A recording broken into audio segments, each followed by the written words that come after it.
राधे राधे मित्रों, स्वागत है आपका अपने ही चैनल में। तो मित्रों, रमा एकादशी के दिन अगर आप व्रत करते हैं, पूजा करते हैं, तो ऐसे में आपको मूचकंद और उसकी बेटी की कहानी ज़रूर सुननी चाहिए।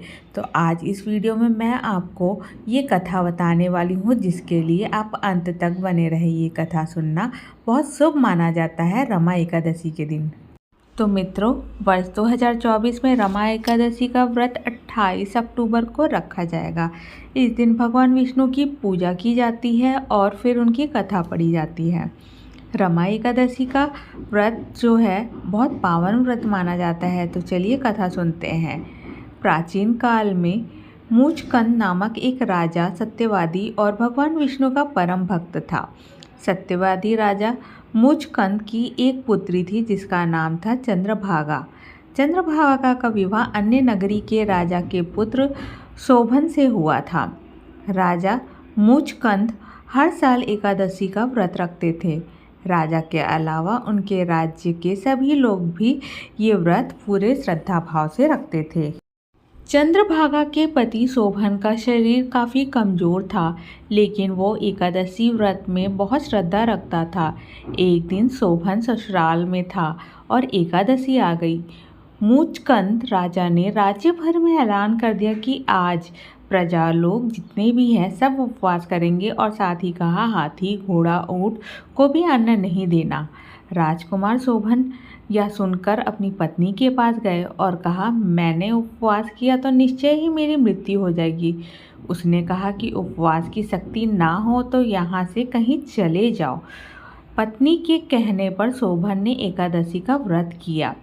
दिन भर प्यासा रहा, रात को जागरण भी किया, लेकिन सुबह पारण के समय अपने प्राण त्याग दिए।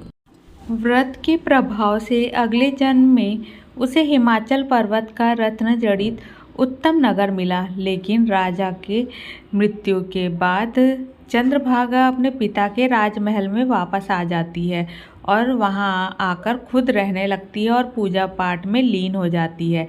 एक दिन मुचकंद राज के नगर का एक साधु वहीं पहुंच जाता है और चंद्रभागा के पति से कहता है कि साधु ने उनसे पूछा कि इतना पुण्य कैसे मिला आपको।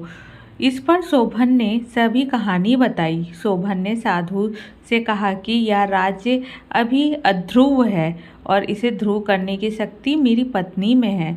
साधु ने वापस आकर चंद्रभागा को सारी कहानी बताई और यह सुनकर चंद्रभागा को बेहद प्रसन्नता हुई और वो शोभन से मिलने के लिए गई।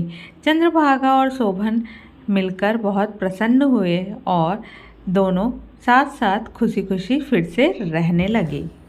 तो मित्रों, उम्मीद करती हूँ आपको ये छोटी सी कथा अच्छी लगी होगी। आज के दिन एक कथा सुनकर बहुत ही पुण्य आप कमा रहे हो। चलिए इस वीडियो को यहीं एंड करती हूँ। ज़्यादा से ज़्यादा लोगों तक शेयर करें ताकि उन्हें भी इस कथा का लाभ मिल सके। जल्दी ही मिलूँगी नेक्स्ट वीडियो के साथ। कोई भी क्वेरीज हो तो आप कमेंट्स में मुझे पूछ सकते हैं, और अभी तक चैनल सब्सक्राइब नहीं किया तो बेल आइकन प्रेस कर चैनल को सब्सक्राइब कर लें। माता रानी की कृपा आप सब पर बनी रहे। जय माता दी।